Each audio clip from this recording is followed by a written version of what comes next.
I'm Jenny, Director of Construction for Southern Crescent Habitat for Humanity. I'll be doing a couple short videos to help you with some DIY projects around your house this spring.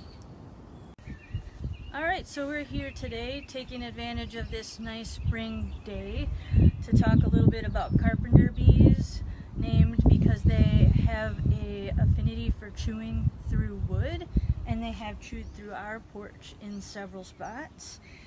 You can see them here, or not maybe. One way to take care of this, and every good carpenter or DIY person should know, that there are at least 2 or 3 good ways to solve a problem. I have heard chewing gum works, to put chewing gum in these holes, but I've heard the best is steel wool, which you can buy at your local hardware store.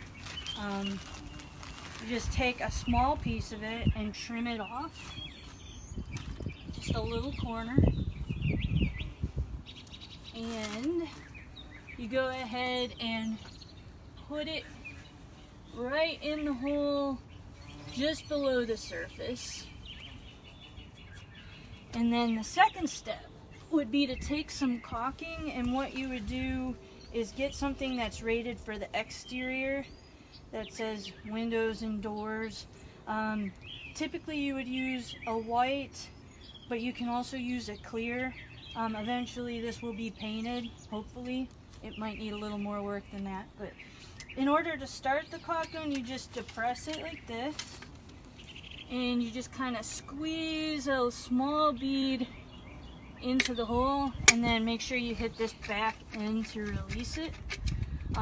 I like to keep a rag around so that I can kind of wipe the edge of this to keep it nice and clean, but then also I like to wipe just with my finger to get it clear and smooth, and then you can kind of wipe immediately afterward, just kind of keep things clean.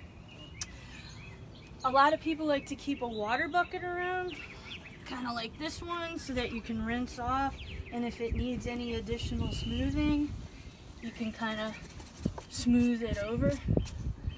And of course that would be painted to match eventually. So depending on how long we're all in quarantine and socially distancing, maybe we can get all the work on my house completed. Hopefully not. Hopefully we'll be back to work soon.